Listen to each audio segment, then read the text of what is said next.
kita pahami bersama bahwa dalam sebuah kehidupan, di bentang dunia manapun, transportasi merupakan urat nadi, satu titik koordinasi antar wilayah yang kemudian memberikan dukungan terhadap bangkitan ekonomi. Untuk itu, kita harus betul-betul memahami apa arti transportasi, kemudian pentingnya transportasi, nilai transportasi, alat-alat transportasi, kemudian sarana prasarana penunjang transportasi. Ini yang kemudian harus menjadi bagian yang bukan hanya bisa didiskusikan secara internal pada titik-titik tertentu, tetapi harus merupakan bagian yang dibicarakan secara kebersamaan untuk menunjang satu sistem tertentu. Contoh, sistem kita dalam perkuliahan. Untuk sekarang, oke, kita bisa menggunakan virtual meeting. Tapi kalau dalam proses normal, otomatis transportasi akan memegang peranan penting. Dengan demikian, maka kita butuh satu mekanisme, satu sistem yang dapat mengatur itu. Ini materi kuliah saya karena tadi sinyalnya tidak bagus, tidak ini. Saya sudah rangkum, nanti bisa saya kirim ya buat ketua kelas.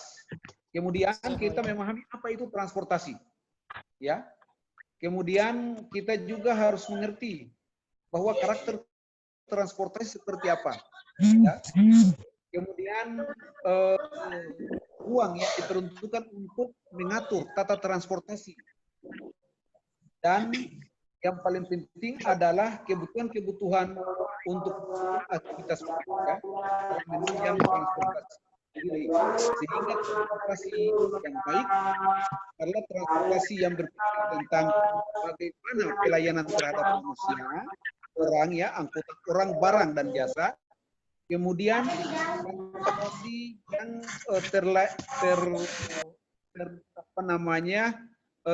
terbentuk sistem yang baik sehingga servisnya, pelayanannya, sistem transportasinya bisa lebih baik. Kemudian informasi tentang transportasi itu penting. Saya beri contoh, dulu pada zaman Belanda transportasi itu sangat mahal.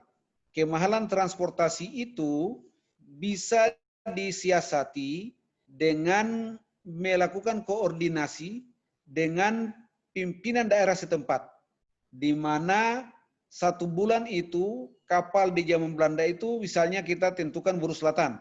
Masyarakat Buru Selatan sudah tahu setiap hari Sabtu kapal dari Ambon itu akan datang di Buru Selatan pada hari Sabtu. Sehingga masyarakat dari mana-mana itu sudah tahu, itu disitulah pentingnya transport informasi untuk mendukung transportasi. Sehingga apa? Seluruh kendala, seluruh tantangan terkait dengan itu dapat diatasi dengan baik. Kemudian untuk memenuhi kebutuhan manusia, jenis transportasi juga harus dipikirkan. Harus betul-betul bisa diciptakan dengan baik. Ya, dibangun dengan baik. Contoh, dulu itu ada istilah Tenggara Jauh, ya. Ambon, dari Ambon mau ke Tenggara Jauh itu seperti Maluku Tenggara Barat, sekarang ke Kabupaten Kepulauan Tanimbar, kemudian Maluku Barat Daya, Kepulauan Babar, Leti Mualakor, ya, Kisar. Itu sangat sulit sekali. Transportasi waktu itu karena sistemnya itu belum berjalan dengan baik, maka di satu kapal itu dapat memuat ada binatangnya, ada barangnya, ya, ada manusianya, manusia tidur di atas barang yang diangkut ke sana. Itu tidak memberikan kenyamanan dalam transportasi. Nah, sekarang kan beda.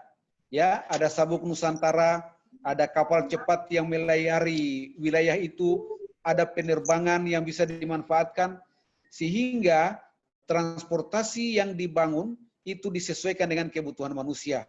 Kalau transportasi itu untuk kebutuhan orang, maka oranglah yang akan diangkut dengan sedikit barang yang tidak memberikan beban ketika alat transportasi itu dia bergerak.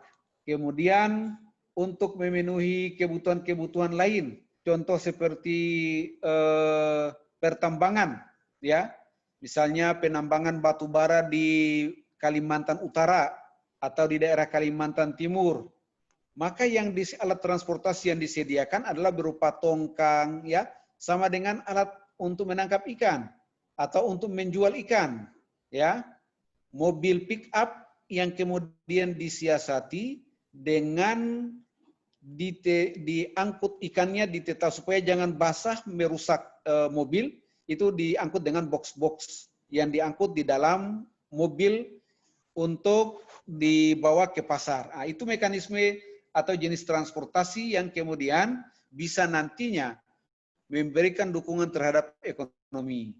Ada juga contoh transportasi karena kehidupan yang ekonomi yang tidak terlalu baik. Contoh seperti tadi, ya, di zaman dulu sistem dan mekanisme transportasi yang belum tertata dengan baik, maka ada dinamika di mana satu kapal dapat mengangkut muatan orang, muatan barang, muatan jasa, ya, bahkan binatang tertentu dapat diangkut di dalam kapal, ya. Tapi sekarang sudah tidak lagi.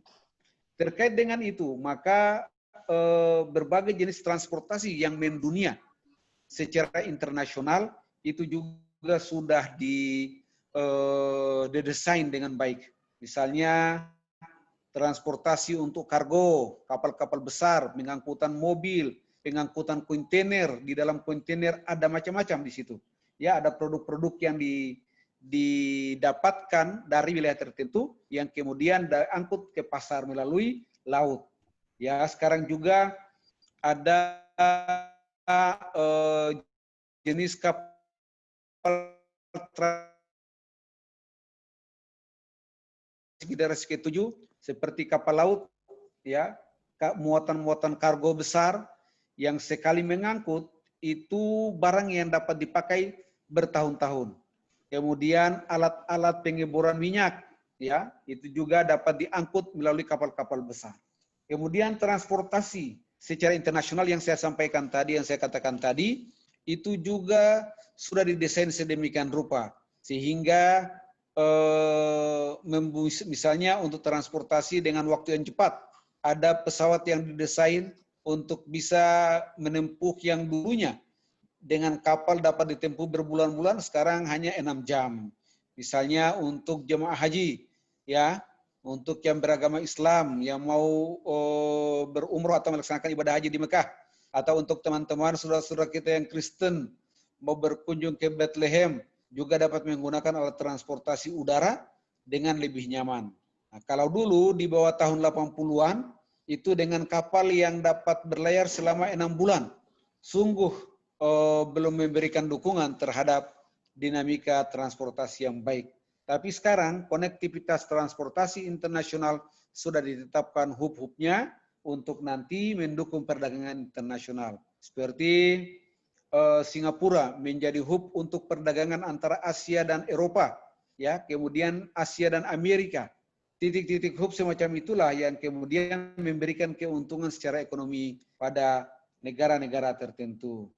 Kemudian dari sisi spasial, ya, sisi keruangan.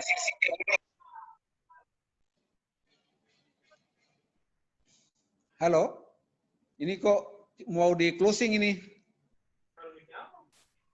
Halo? Ada kan motor keluar sendiri nih, Pak. Oh, ini katong pakai waktu yang 45 menit itu? Kayaknya ini, Pak. Pakai Zoom sendiri? Iya, Pak.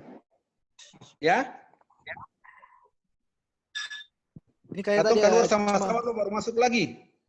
Iya, Pak, ya. Oke, ya, jadi diingat tadi ya, beta ingatkan sekali lagi terkait dengan materi ini. Yang paling penting itu pertama pengertian tentang transportasi, ya. Kemudian mengapa transportasi itu penting? Tadi beta sudah gambarkan secara ekonomi. Kemudian ruang untuk transportasi tadi, ya. Variasi-variasi transportasi tadi juga sudah disampaikan. Kemudian kebutuhan untuk pembangunan sarana prasarana transportasi, ya.